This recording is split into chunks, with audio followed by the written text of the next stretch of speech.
muco nyarwanda uzashaka umugabo wanyemerera ukambera umugabo baraza kumanura sa nkupfukaho gato exactly buri muntu wese unganirije bashaka kumbaza ku bintu by'imirongorano n'imiswerano n'ukubera iki murarongorana byanyabyo hariya ntabwo ashobora kugusoka rwoga amabondo ku buryo uvuga ati bizahiyo bijya amafaranga ndayaretse ni wowe kurongorana ntabwo ari ikinyarwanda tugaruke ku buzima bwa buri munsi n'ibyo tubireke tuganire kuri no we no kwako ni buri gihe cyose nicyo kiganiro no bashaka kuzana ibintu ibyo nyine ntabwo nza kubikuganiriza na kari gace uri murambaza tuba tugomba kuganira ngomba kuganiriza ku kazi kawe ukora Nariga ntabwo mfite akazi kamwe my friend I do a lot of things ukora iki I just don't do one thing. What did you do for a living? I do a lot of things for a living. Then we want to know what you do. A lot of things. Which kind of things? Kugira ngo zanga ntangiye gusobanura kimwe kuri kindi kuri kino ngende ntangiye kubwira ngo amafaranga se kugira ngo bigende gute Rwanda Revenue ntere Yes. Uri kubyumva ukuntu uri bashaka kunjijisha wowe ubwira rugura amafaranga nta Eva uri umukobwa wa rwiyemezamirimo nabonye ukodesha amazu i Kigali ukongera ukagira ama Airbnb which is okay. No, I don't have any Airbnb in Kigali. Not anymore anyways. I used to have one but not anymore. You used to have it, right? So yeah, I used to have one but urumva ko ngukurikira so urukumva ko nimwe mu mirimo narinze ukora naringiye kuvuga ngo n'abantu badukurikira ni 2500 tugerageze dushake abakiriya bazi Kigali bakurikira banabikore banakugane network aseka neza te nafite byo kuba kabisite so nukuvuga ngo aya masaha nta business kujamutse nyitire ubu nta business y'abanyarwanda ihari hano mu Rwanda. Of course I have businesses other nta business abanyarwanda twakoramo abakiriya ufite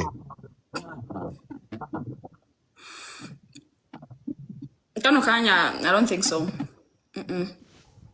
Isimbi umaze kugera mu myaka y'ubukure ugeze hafi imyaka 22 hagati aho ngaho ntabwo nzi imyaka yawe urateganya gushaka umugabo tugataha ubukwe nko twabonye kwamika ibyagenze ejo bundi nk'icyamamare rero umustar Republic figure umugabo ntabwo ari ikigereranye cyo kugira ubuzima bwiza mu buzima kandi ntabwo ari intumbero y'ubuzima bwanjye umugabo ndamushaka kano kana mukeneye namubona umugabo se ni ikirego umugabo ntabwo ari prize umugabo ntabwo ari cyo gisubizo cy'ubuzima ntabwo ari igisubizo cy'ubuzima none niba atari igisubizo cy'ubuzima kandi umugabo ari kano kandi nta kintu ndumva umugabo ni igisubizo cy'ubuzima niwe Imana ikoreramo agatera intangunda akabyara ubuzima bukabaho ni gute twambura ububasha twahawe n'Uwiteka ko tutari igisubizo cy'ubuzima kandi turi igisubizo cy'ubuzima. Okay, niba ariko bivuze ubwo nyene ko bimeze ngiye gukora ku mugabo ntabwo ari igisubizo cy'ubuzima bwanjye ashobora kuba ari igisubizo cy'ubuzima bw'abandi ko ntabwo navugira ngo igitsina gore muri rusange but kuri njyewe ntabwo ari igisubizo ntabwo ari cyo igisubizo cy'ubuzima bwanjye. Aya masaha uri Kigali sinye umugabo igihe cyose namushakira namubona ntabwo umugabo ari igitangaza. No turi bitangaza. Icyo nari cyo kubaza uri Kigali gutuvugana njye mba mu Rwanda ariko uba mu Rwanda amakuru avuga ko nawe bakwirukanye nkuko birukanye se muhungu mu bihugu by'abazungu byawe bifitanye isano n'ukuri. Aya makuru ayahimbye umva ushaka gushaka amatiku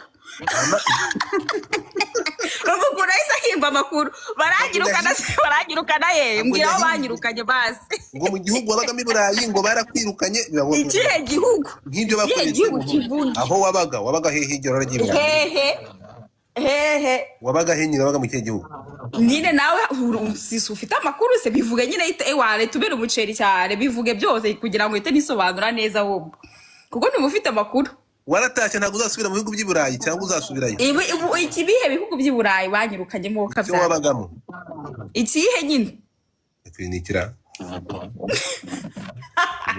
wowe uzanye inkuru ati barakwirukanye mu gihugu cy'i Burayi ntabwo nshaka kwinjiramo deep oya kivuga icyo gihugu banyirukanyemo kugira ngo urumve ngo ni ikihe muyango ngwino hano uretse gato muyango ngugiye he garuka ntabwo bakwirukanye.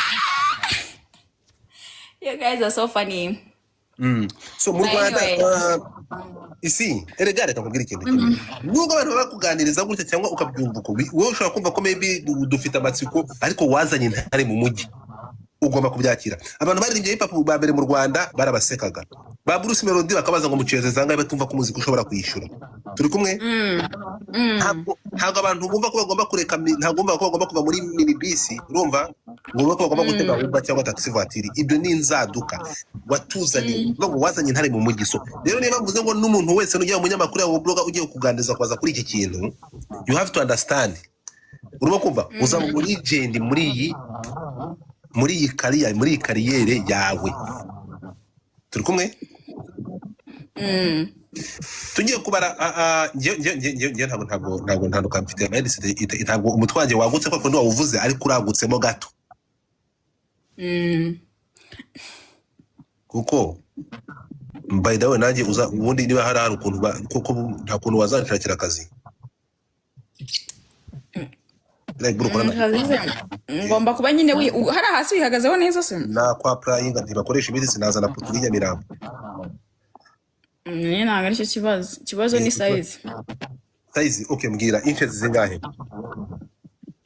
At least 8 and above.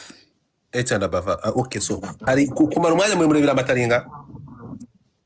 Umwanya kubera ko haba harimo ama cut and action menshi uranaruhuka, ntabwo ari ibintu byadanje. Uranaruhuka. So bivuze ngo it's just size matter, ni size gusa.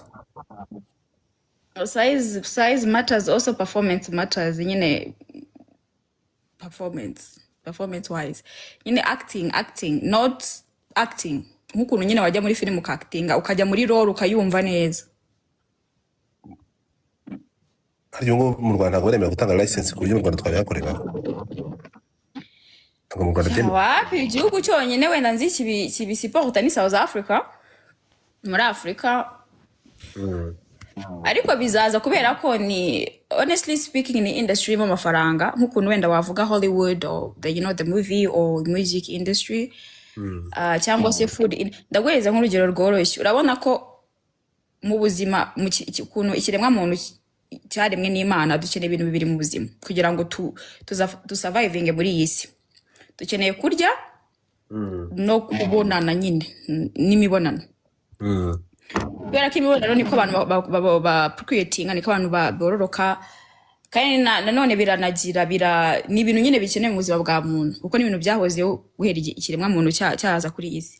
Kurya ukeneye kurya. Yego. So izo industry ko ari ebyiri, food and sex, ni industry ziri profitable kandi zahoze ziri profitable guhera izi yatangira, zizaba ziri profitable guhera mpaka n'igisi zarangira kuri na generation ijana zizaza twaramaze kuva kuri isi, it will still be the same thing. So ibihugu byo n'abana ibihugu byo mu mahanga cyangwa western countries bamaze kubona ko bundi abazungu ikintu bakundira ahantu hari inyungu barahabona bakahita bahataka byahatari cyane kandi.